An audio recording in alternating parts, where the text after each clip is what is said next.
Hi and good evening. Thank you for watching. I'm Shakil 5858. I am Buddham. Now the latest headlines from world channels and news agencies.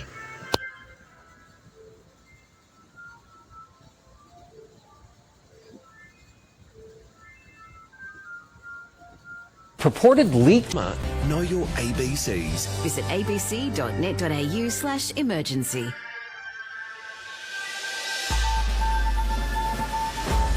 Today, political leaders condemn an attack on a Melbourne synagogue that's shocked the Jewish community.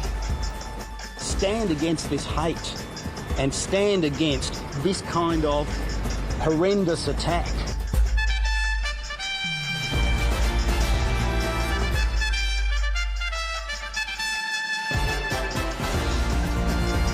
Fiery submissions at a Fair Work Commission hearing into the Woolworths strikes.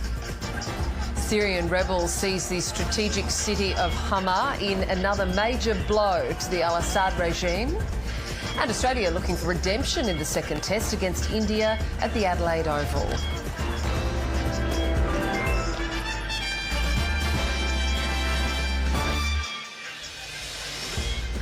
Hello and welcome to ABC News. I'm Catherine Robinson. We'll have more on those stories in just a moment. But first, TV and fashion personality Maggie Tabra has died, aged 87.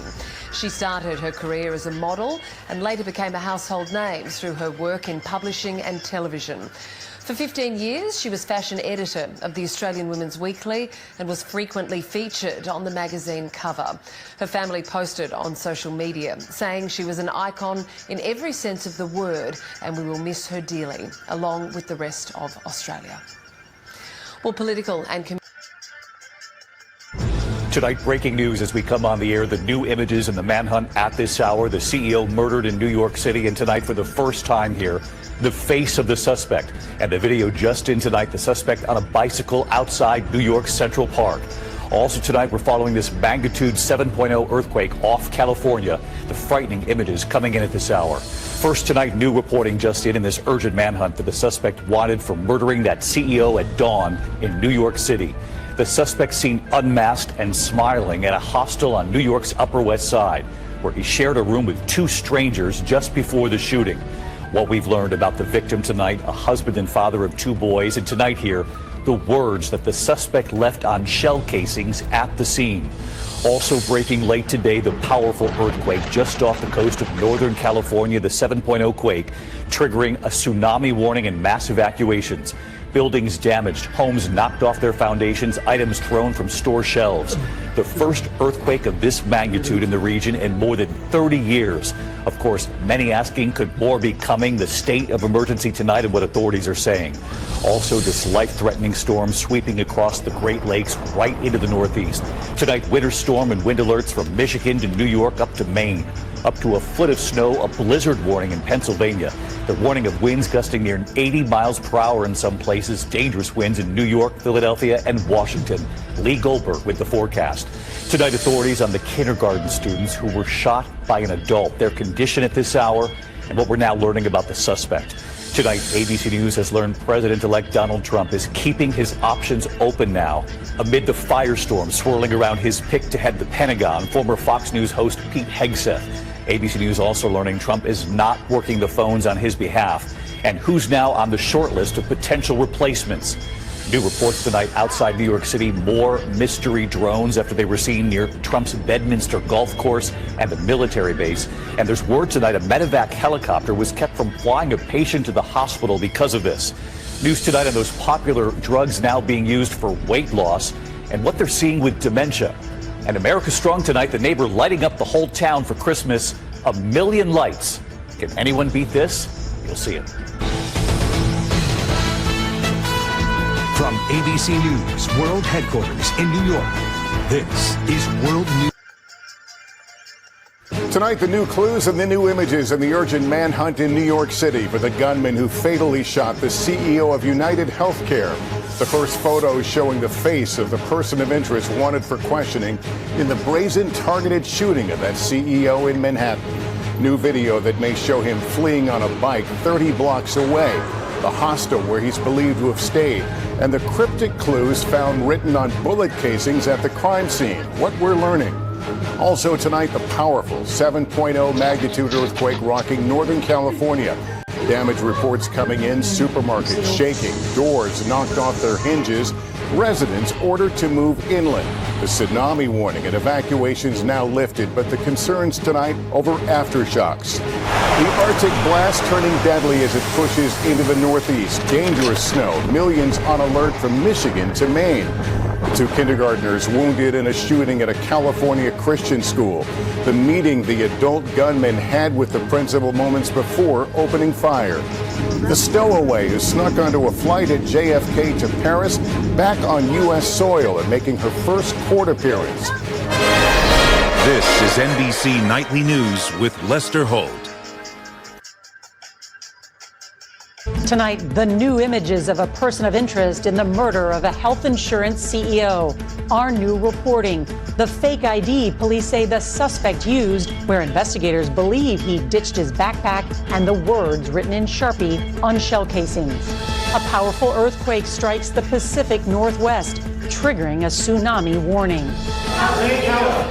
Elon Musk and Vivek Ramaswamy take their government cost-cutting plan to Capitol Hill. Any idea when you want to cut Social Security? We've had to cut some hours, just doing anything we can to stay alive. And tonight's Eye on America, the hardships on pharmacies and the communities that rely on them. We're not going to throw in the towel. We're in it for the long haul. The CBS Evening News starts now.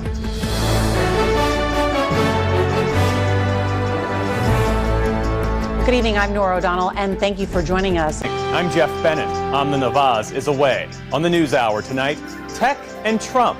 Billionaire Elon Musk tries to drum up support on Capitol Hill for slashing government programs, while Bitcoin spikes on news of a crypto-friendly presidential appointment. How Mr. Trump's picks to head the nation's intelligence agencies appear poised to radically shift the way those departments operate. It's not really clear with these people yet whether their goal is just to get real loyalty for Donald Trump or whether it's to destroy these organizations. And a Palestinian chef who ran a soup kitchen in war-torn Gaza is killed delivering aid to a hospital in what his family says was a targeted Israeli drone strike.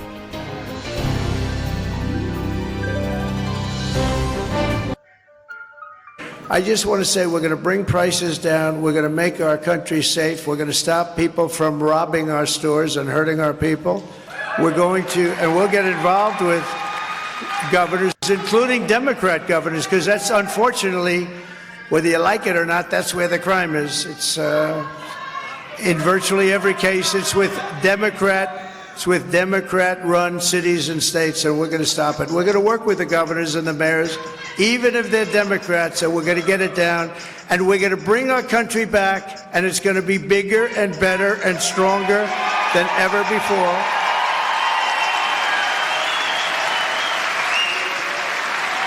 And we're going to be proud of our country again. Right now, we're not so proud of our country. We're going to be very proud of our country again. It's going to be better than ever before. It's going to be more successful than ever before. We're going to be more respected throughout the world than ever before. Countries are going to respect us again. They already do, actually. I think you have seen more happen in the last 2 weeks than you've seen in the last 4 years, and we're not even there yet. We're not even there yet. So I just want to thank, this is a fantastic group of people. This is a fantastic turnout. This is very impressive. And you're my friends. You're my friends, and we're going to be friends with this country. And we're going to do something that I've been talking about for 8 years. We had it done. We created the most successful economy in the history of our country. We were doing so. Raw emotion and pointed criticism. I've been waiting for this moment for 4.5 years. Directed at Justin Trudeau during what could be his last appearance at the Assembly of First Nations as Prime Minister. My son is gone. I have to live with that. I have to, every day I wake up knowing that I'm never, ever going to see my son or talk to him. The AFN is demanding a national inquiry into systemic racism in policing after these families lost their children during or after interactions with law enforcement. I am also committed to doing everything in my power as a government to try and fix this. The Liberal government also under pressure to renegotiate a multi-billion-dollar deal to reform First Nations child welfare. What would your message be to First Nation children and youth currently experiencing the child welfare system? We continue to be here with a lot of money on the table to work with you. Also there, opposition leaders trying to draw a contrast between themselves and Trudeau with an election looming. He says a lot of the right things, but he's not delivering on those things. But people here say they're tired of the politics. Indigenous people, we are not a campaign trail. In his first address to the AFN, the Bloc Québécois leader was booed. Get out of here. Je sais pas ce qui s'est passé. Notably absent, Pierre Poilievre. The Conservative leader made his first appearance at the Assembly last summer. The AFN says he was invited back, but it's not clear why Poilievre did not return. Olivia Stefanovic, CBC News.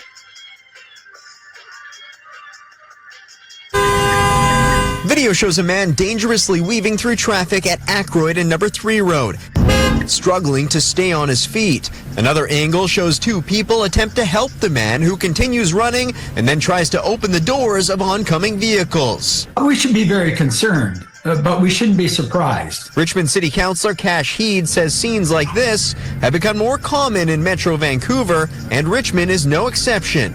You've got a crisis on our street, and it's at the street level, whether it's related to a crime issue or some type of other disorder. The fact remains there's a fear that society has of these people being in our public spaces. Police say it happened November 21st at around 6 p.m. and no one was injured. We need to get them into some type of facility. It was really sad to see the video. Steve Cooner is the recently elected BC Conservative MLA for Richmond Queensborough. His party took 3 of 4 seats in the city, campaigning largely on public safety and battling the addiction and mental health crisis. Residents of Richmond spoke very strongly that they wanted action to be taken, and you can see that in the results. The Conservatives had strong messaging against the failed decriminalization policy for drugs and had strong messaging for public safety. Prior to the election, Premier David Eby vowed to expand involuntary care for people struggling with mental illness, brain injury, and addiction.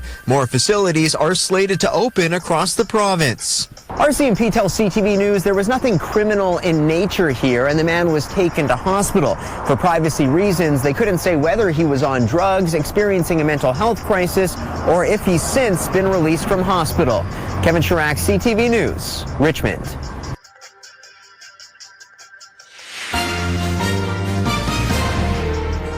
New leads in New York this Thursday night in the murder of a top CEO. We will not rest until we identify and apprehend the shooter. The new photos released by the police and the message the gunman left at the crime scene. Projections about Canada's food prices. We're hoping that consumers will get a break in 2025, but it's not going to happen. How much more will you have to shell out, and why? Bitcoin's new milestone, why demand for the digital currency is surging. And another setback for the mission to the moon, why NASA has delayed Artemis again.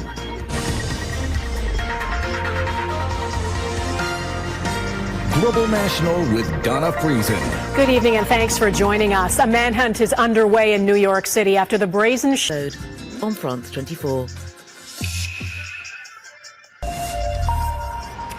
Hello, welcome to Daybreak here on France 24. I'm Yuka Etade. Here are the latest headlines. President Emmanuel Macron continues his hunt for a new prime minister. Macron said to hold talks today with leaders from across the political spectrum after ruling out stepping down in a defiant TV address. Syrian rebels eye up control of the central city of Homs after taking Hama. dealing a fresh blow to President Bashar al-Assad. The capture comes less than a week after his forces ceded Aleppo, signaling a new phase in Syria's nearly 14-year civil war. In a bombshell U-turn, South Korea's governing party chief says President Yoon Suk-yeol should be suspended from office quickly. The abrupt shift making Saturday's impeachment vote on Yoon more than likely to pass after he imposed martial law this week. We'll get the full details from France 24's Yana Lee.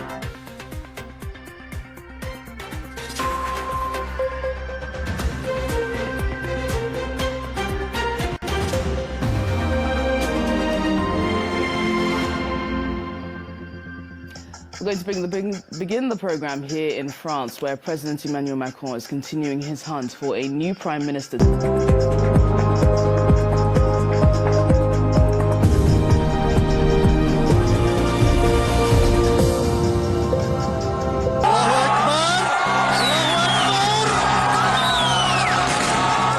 Opposition forces in Syria eye more gains after capturing the key city of Hama. Hello and welcome to TRT World Live from Istanbul. I'm Isabel Ewing. Still ahead. Dozens are killed in fresh Israeli attacks on the northern and southern Gaza Strip. Pressure grows on South Korea's president to step down as an impeachment vote looms following his attempt to impose martial law. And the French president says he will announce a new prime minister in the coming days as he rejects calls to stand down amid a political crisis.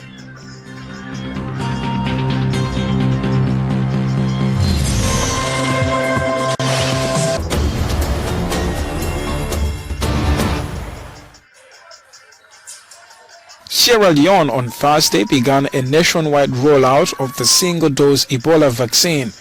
The campaign is the first in West Africa where a deadly outbreak 10 years ago resulted in the deaths of thousands. The outbreak in 2014 affected Sierra Leone the most, with nearly 4,000 deaths.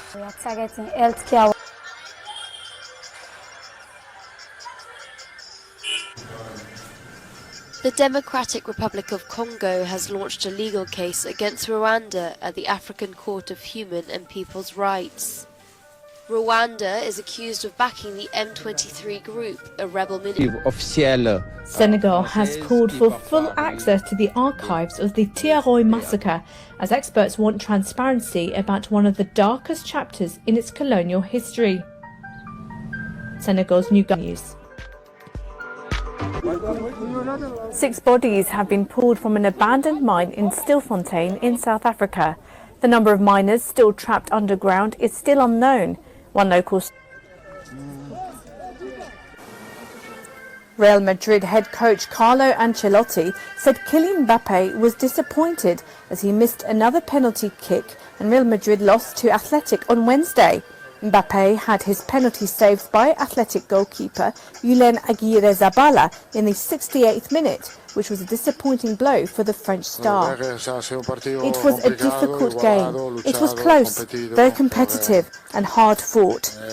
When we got the equaliser, we could have focused on controlling the game, but fine details have cost us. We missed the penalty, but I can't be assessing the game on that basis because you might score or not. Kylian Mbappe is upset, he's disappointed, but we have to keep going. Mbappe had also missed a penalty in Madrid's 2-0 loss at Liverpool in the Champions League last week, which was bad luck for the French player, who continues to struggle in his first season since finally joining the Spanish powerhouse.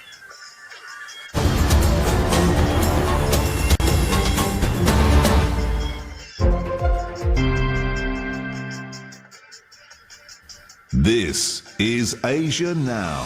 Good afternoon. It's noon in Singapore and Hong Kong, 11 a.m. in Jakarta, 9:30 in New Delhi. I'm Yasmin Yonkers. At this hour, South Korea's ruling party leader calls for President Yoon Suk-yeol's ouster, saying the country risks, quote, great danger if he remains in power, but stops short of directly supporting an impeachment vote against him. Paraguay expels a visiting Chinese envoy over alleged interference.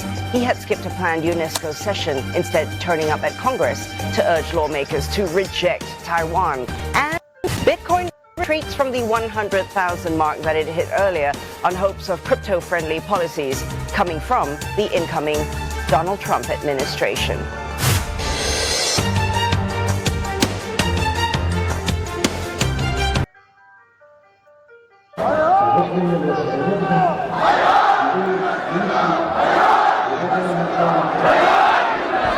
In front of the huge crater left by the massive Israeli airstrikes that killed him, defiance and devotion amongst supporters of Hezbollah's assassinated leader, Hassan Nasrallah.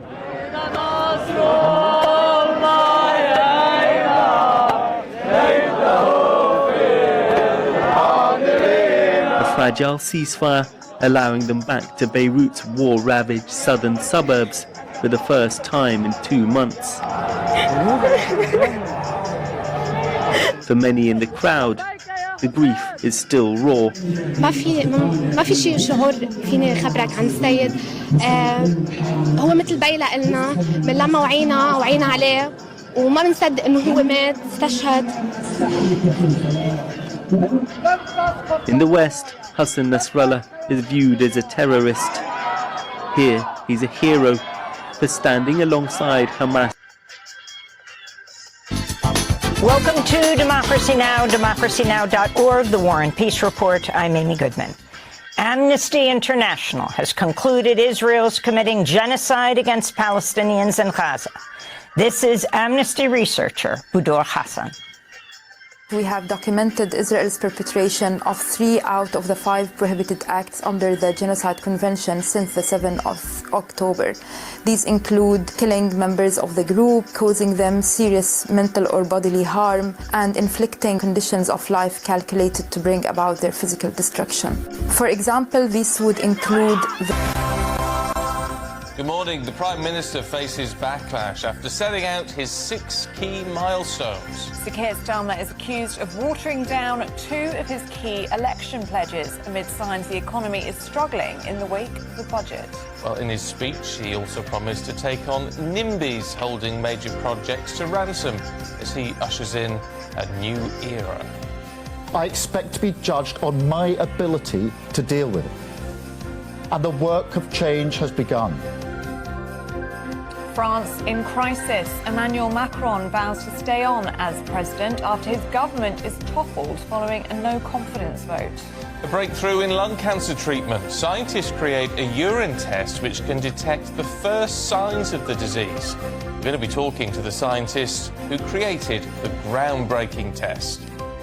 And a new poll has revealed that voters believe the UK should prioritise its relationship with Europe over the US. We're asking this morning, are they right? Are you feeling plucky today? Yes. It's My Turkey Day, where Britain celebrates homegrown turkey meat ahead of Christmas. Our reporter Will Hollis will be on a farm in Lincolnshire. And are you dreaming of a white Christmas? Our music legend Carol Decker will be here a little bit later to tell us all about her new Christmas single. This is not where we do China in the hand, is it? No, we don't know. In the sport, Spurs have a very bad night on the South Coast. Fulham move up to 6th in the Premier League. And George Russell, the Max Verstappen feud gets even worse. Hello there. Many of us will be waking up to blue skies this morning, but Storm Dara is on its way, bringing heavy outbreaks of rain and strong winds. I'll be here with all the details. Just gone 6 o'clock. I'm Stephen Dixon. I'm Ellie Costello, and this is GB News Breakfast.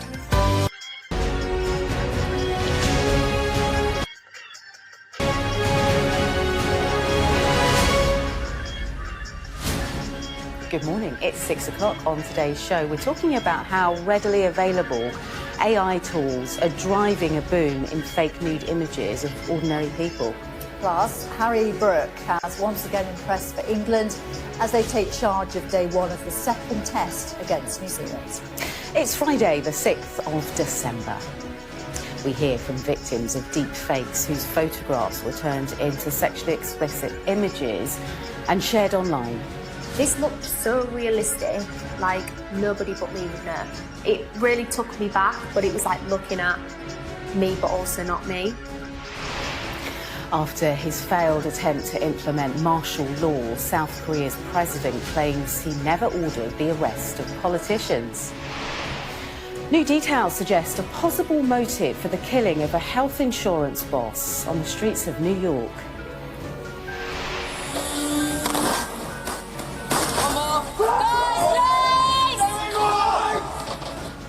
A week of night raids sees hundreds of county line drugs operations smash, over 1,600 people arrested. And in sport, Tottenham's inconsistent season continues with a disappointing defeat at Bournemouth last night. We will bring you all the Premier League action.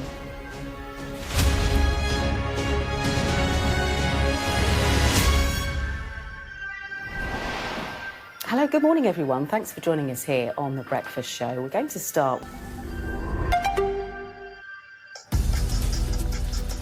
This is DW News live from Berlin. South Korea's ruling party says President Yoon Suk-yeol is dangerous and must leave office. And the Defense Ministry assures the country it will not obey any new order from the president to reimpose martial law.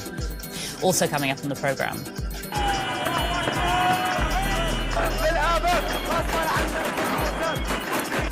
Rebel forces in Syria enter the city of Hama after pushing out government troops. It's the second city to fall as pressure mounts on President Bashar al-Assad.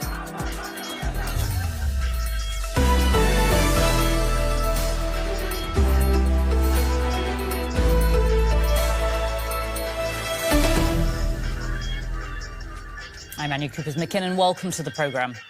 In South Korea, Thank you for sparing your precious time. This is Amir Shakil. Have a good life. Bye-bye.